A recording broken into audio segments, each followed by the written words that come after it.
I've always been thin-skinned. I've been thin-skinned from day one. I was patient zero for swine flu in the United States. Donald Trump has tried to rewrite history, and I'm here to set the record straight.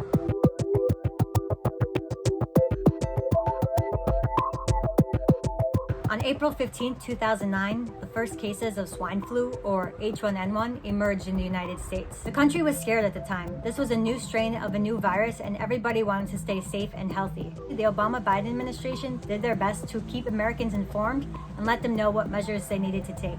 6 days after the first case was detected, the CDC began developing a swine flu vaccine. 11 days after the first case was detected, the US government declared a public health emergency.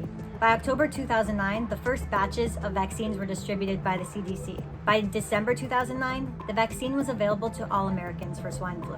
The Obama-Biden administration took H1N1 seriously. Trump started off calling COVID-19 a hoax. Now the Democrats are politicizing the coronavirus. This is their new hoax.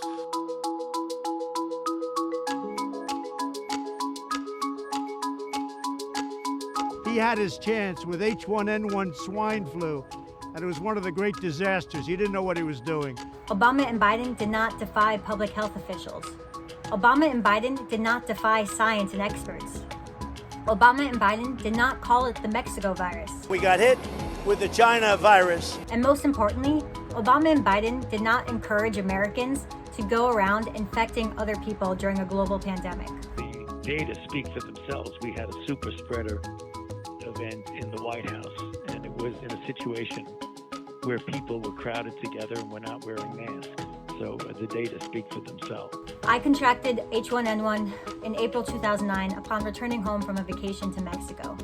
I did what the doctor recommended me to do. I went home, wore my mask, and quarantined. And I continued to wear my mask until I was 100% certain that all my symptoms were gone. Patriotic Americans are willing to make sacrifices for others, whether that be serving your country or wearing your mask or rescheduling an event because of a global pandemic. The Trump administration has not been willing to make any of those sacrifices. They do not wear their masks. They do not cancel events. I think that's a problem that's going to go away. It's going to disappear. One day it's like a miracle. It will disappear. You know it is going away. That's going to sort of just disappear, I hope. And this thing's going away. And the pandemic goes away. Trump does not serve the American people. He serves himself. Selfless service is one of our Army values. That means putting the nation ahead of your own personal interests. Donald Trump has not been willing to do that. We deserve better. We deserve a leader. We have been wearing our masks and social distancing. We have been staying home and canceling events. We have been missing loved ones and friends. We have lost loved ones and friends. Americans, we are better than this. Let's do our part. Let's continue to wear our masks, and let's learn from history. We must go vote.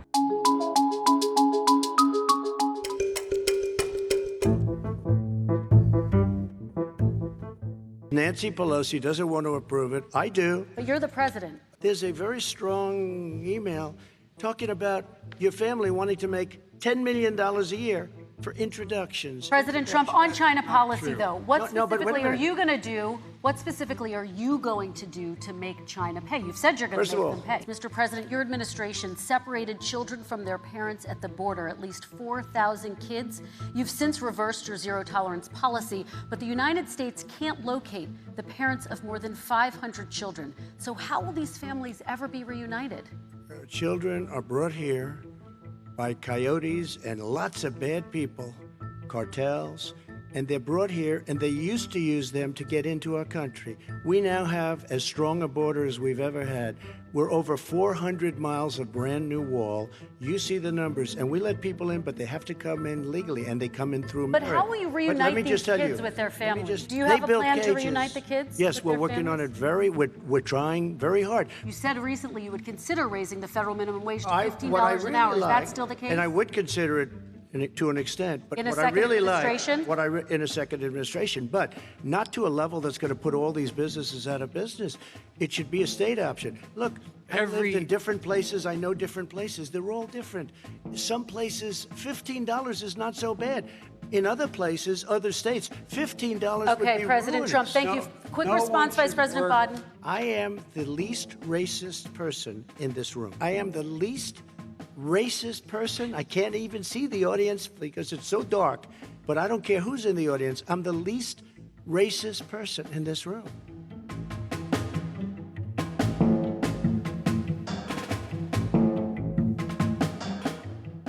All right, I want to talk about both of your different strategies to handling He thought this. I shouldn't have closed the border. Well, That's obvious. Do you want to respond to that quickly, Vice President Biden? Okay.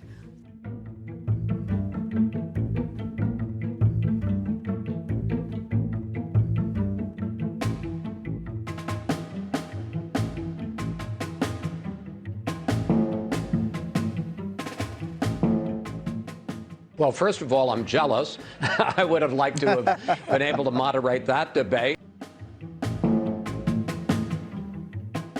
And by the way, so far, I respect very much the way you're handling this.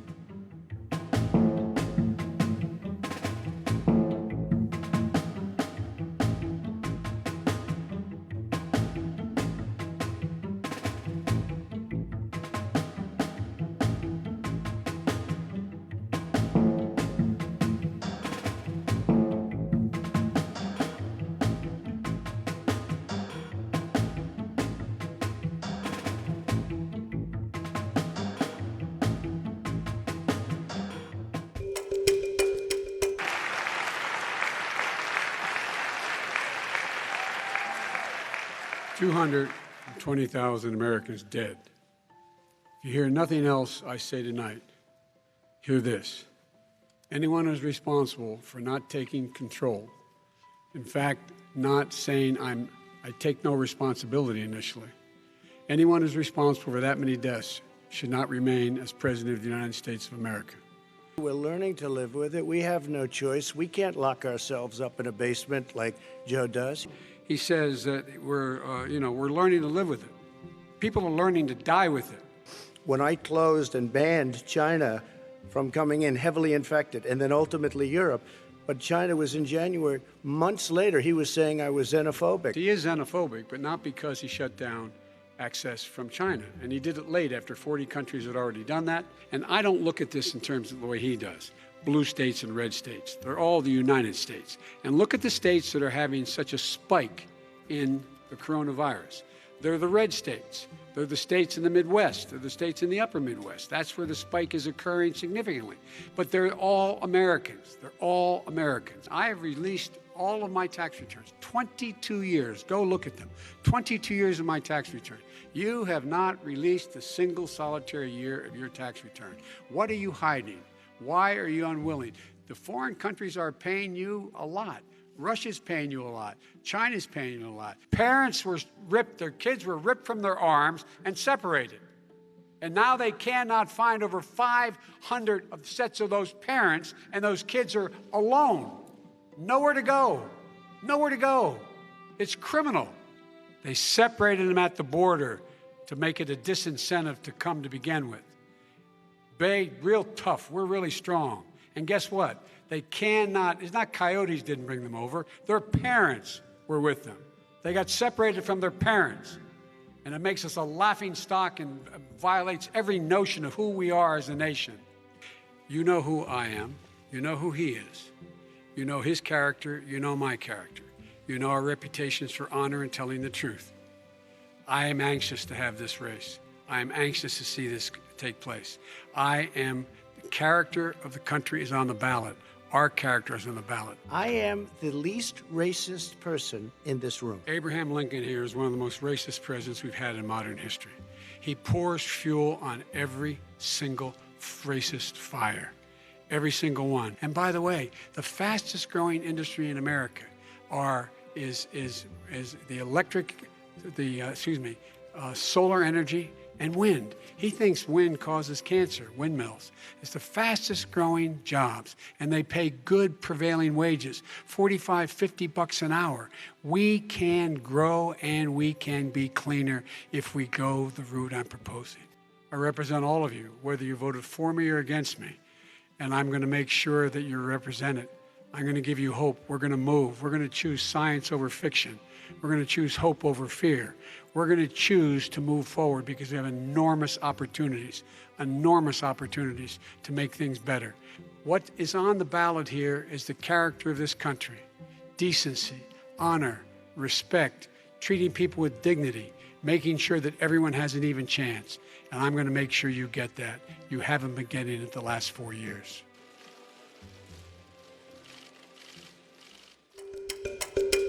You know what? Do this interview with somebody else. Well, we talked about this yesterday on the phone. This is exactly what we talked about. Do the interview with somebody else.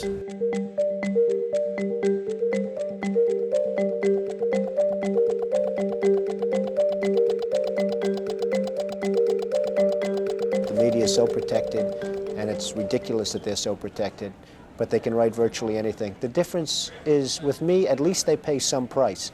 And I think more people should have that attitude, and I think you'd find a lot more accurate reporting, including yours. What was inaccurate so far? I thought your demeanor was inaccurate. I thought that questions that you were posing to people in my organization were inaccurate and false and unfair. Well, questions by definition can't be inaccurate. They're questions. Well, I think the questions themselves were put in such a way that made them statements, and they became statements as opposed to questions, and I think that's not good reporting. Such as? It doesn't matter. I mean, I don't think your viewers would be very interested in it, nor do I want to embarrass you. No, I don't think I would be, but let's talk about what we talked about yesterday. Those in the financial community I'm talking about, and we talked about this on the phone, who have said, and this is them saying it, not me. This is them? What do you mean by them? This is one or two people, and what about the positive people? 5 or 6, but the ones who said negative things, and here we are. Well, we've got to talk back to the negative. Back to the negative. Back to the. You know what? Do this interview with somebody else. Well, we talked about this yesterday on the phone. This is exactly what we talked about. Do the interview with somebody else. Really. Yeah, you don't need this. Do it with somebody else, and have a good time with it. Because frankly, you're a very negative guy, and I think it's very unfair reporting. Good luck. I disagree with you. Sorry you feel that way.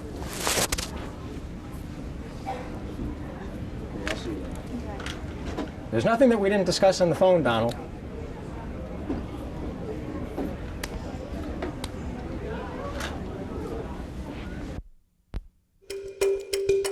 Abraham Lincoln here is one of the most racist presidents we've had in modern history.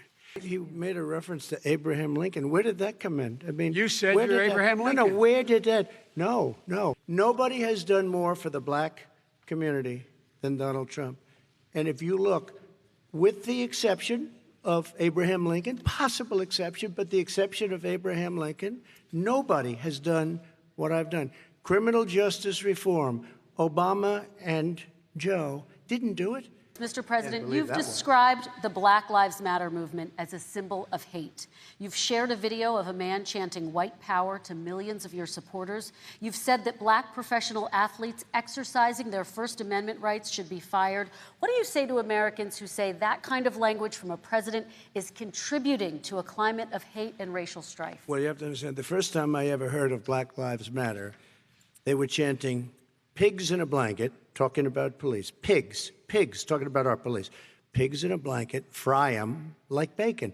I said, that's a horrible thing. And they were marching down the street. And that was my first glimpse of Black Lives Matter. I thought it was a terrible thing. As far as my relationships with all people, I think I have great relationships with all people.